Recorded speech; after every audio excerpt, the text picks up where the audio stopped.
Bonjour Frédéric Ancel. Bonjour. Merci d'être dans ce studio pour nous aider à mieux comprendre ce qu'il se joue à la Cour pénale internationale. Vous êtes docteur en géopolitique, vous êtes auteur des 100 mots de la guerre, c'est aux presses universitaires de France. Hier donc, le procureur de la Cour pénale internationale a demandé, c'est une requête, 5 mandats d'arrêt internationaux, 2 contre des responsables israéliens, Benyamin Netanyahou et Yoav Gallant qui est le ministre de la Défense, et 3 contre des responsables du Hamas.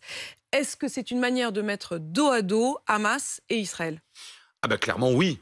Clairement, symboliquement, diplomatiquement, juridiquement, oui, même si ce n'est pas dit de cette manière-là, mais de part et d'autre, il y a la stigmatisation, en tout cas Monsieur Kahn, le procureur, pointe ce qui serait...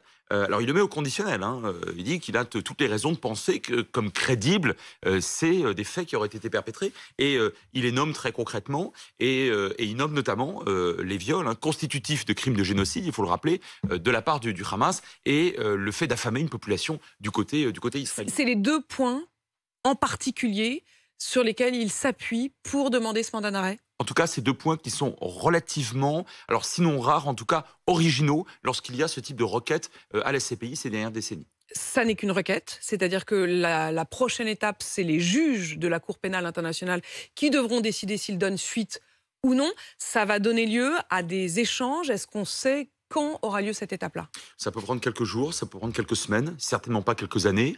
Là encore, empiriquement, on peut se fonder sur l'expérience de la CPI, notamment d'un certain nombre de personnalités, d'individus de particuliers qui, sur le continent africain, ont été très durement stigmatisés. On peut penser aussi à Vladimir Poutine, on peut penser à l'ancien dictateur et génocidaire Omar el-Béchir au Soudan, et ça avait pris entre quelques jours et quelques semaines. Frédéric Ancel, les réactions sont extrêmement contrastées. Il y a notamment la réaction, évidemment, d'Israël, qui se sent insulté, Benyamin Netanyahou, par cette décision qu'il condamne. Il y a la réaction des États-Unis, qui estiment que c'est une erreur de mettre dos à dos Hamas et Israël. Et puis en Europe, il y a la réaction de Berlin, par exemple, qui respecte les décisions indépendance et l'indépendance de la CPI, mais qui précise qu'ils estiment que c'est une erreur, là encore, de remettre dos à dos. Et puis il y a la France qui, elle, ne fait mention que du respect de l'indépendance de la CPI. Oui, c'est ça. Alors là, on retrouve... Comment vous expliquez ces différentes réactions ? À la fin, tout ce qui, c'est la diplomatie qui revient toujours en force, au-delà des questions morales, éthiques ou strictement juridiques, casuistiques. C'est-à-dire que l'Allemagne a toujours moins d'intérêt dans le monde arabo-musulman, pour faire très court, que la France. Il y a eu, ces dernières décennies, une politique arabe de la France. Aujourd'hui, ça ne veut plus rien dire. Néanmoins, il y a quand même, en Méditerranée, au Proche-Orient, au Maghreb, une politique française plus importante sur le plan économique et diplomatique que la politique de l'Allemagne. Mais c'est vrai aussi de toute l'Europe orientale. Une grande partie de nos amis et de nos alliés d'Europe orientale considèrent comme, alors sinon scandaleux, en tout cas indu, cette mise en perspective sur le même piédestal, si vous voulez, la démocratie israélienne et le groupe terroriste Hamas. Je dis terroriste parce que toutes les démocraties, ou quasiment toutes les démocraties, et en tout cas toute l'Union européenne, considèrent le Hamas comme un mouvement terroriste. Et ils l'appellent ainsi, et ils le mettent dans cette case-là. Frédéric Ancel, est-ce que c'est un tournant ? Est-ce que c'est un tournant pour ce qu'il se passe là-bas ? Est-ce que ça pourrait avoir d'ailleurs des conséquences ? Et est-ce que c'est un tournant pour l'opinion publique, ou est-ce qu'au fond, vous n'êtes pas si surpris de cette décision de la Cour pénale internationale ? D'abord, je ne suis pas si surpris de cela. Ensuite, je ne pense pas que ce soit un tournant parce que, au fond, les opinions publiques en Occident restent, bon gré mal gré, globalement plutôt favorable à Israël. On l'a encore vu récemment en France. Dans toutes les enquêtes d'opinion. Oui, dans les enquêtes d'opinion réalisées en Occident. Les opinions publiques, si tant est qu'on puisse les interroger dans des États autoritaires, dans ce qu'on appelle à tort le Sud global, globalement, sont plutôt défavorables, voire très défavorables à Israël. Ça ne va pas changer grand-chose. Après, sur le plan symbolique, oui, pourquoi ? Parce que c'est la première fois qu'un Premier ministre d'un État démocratique, si ma mémoire est bonne, est stigmatisé. Enfin, il est pointé du doigt par une requête, en tout cas, par un procureur de la CPI. Et de ce point de vue-là, effectivement, oui, ça pose problème, et notamment, pas tellement pour l'État d'Israël. Ce n'est pas l'État d'Israël qui est pointé du doigt, ni même d'ailleurs un gouvernement. Ce sont 2 hommes, un Premier ministre et un ministre de la Défense. Oui, c'est vraiment individuel comme décision. Parlez-nous des 3 hommes du Hamas qui sont également stigmatisés par cette proposition, cette requête du juge. Alors ça me paraît extrêmement intéressant, d'autant plus qu'on en parle très peu depuis hier et à tort. Alors vous avez bien évidemment... oui, parce que le coup de tonnerre, il faut le préciser aussi du point de vue des médias, le coup de tonnerre, il est aussi sur le fait que quelqu'un comme Benyamin Netanyahou soit donc mentionné dans cette requête.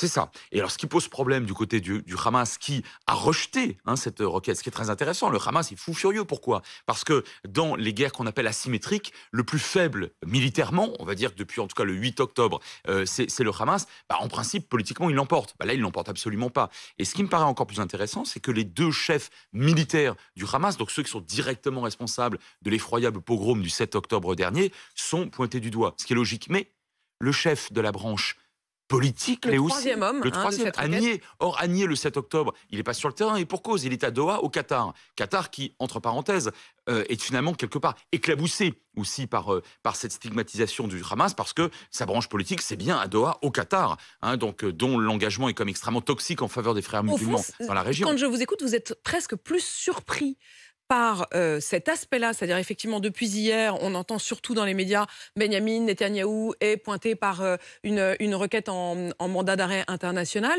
mais au fond, j'ai l'impression que ce qui vous surprend le plus, c'est ces trois hommes du Hamas qui sont eux aussi clairement visés par ce mandat d'arrêt. En tout cas, c'est Agnier, le chef de la branche politique, parce que lui n'y était pas. Lui, a priori, je dis bien a priori, ne donne pas d'ordre. Donc c'est bien la signification que M. Khan, le procureur de la CPI, considère l'intégralité, l'entièreté du Hamas comme un mouvement ayant perpétré potentiellement des crimes contre l'humanité. Si la requête du procureur de la Cour pénale internationale était suivie par les juges, c'est-à-dire si les juges, en effet, demandent ce mandat d'arrêt, quelles sont les conséquences? Est-ce que ça veut dire que la France, par exemple, qui reconnaît la Cour pénale internationale, si un jour Benyamin Netanyahou venait en visite officielle en France, est-ce qu'il pourrait être arrêté sur notre sol? Oui, dans l'absolu, il pourrait, oui.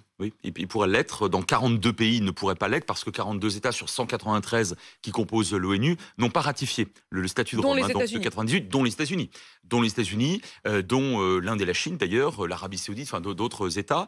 Mais sur le sol de l'Union européenne, ce serait une possibilité. Il faudrait qu'un juge se saisisse de l'affaire et décide de l'appréhender. Merci beaucoup, Frédéric Ancel, pour toutes ces précisions ce matin. Je rappelle que vous êtes docteur en géopolitique, auteur de 100 mots de la guerre. C'est aux Presses universitaires de France. Merci à vous.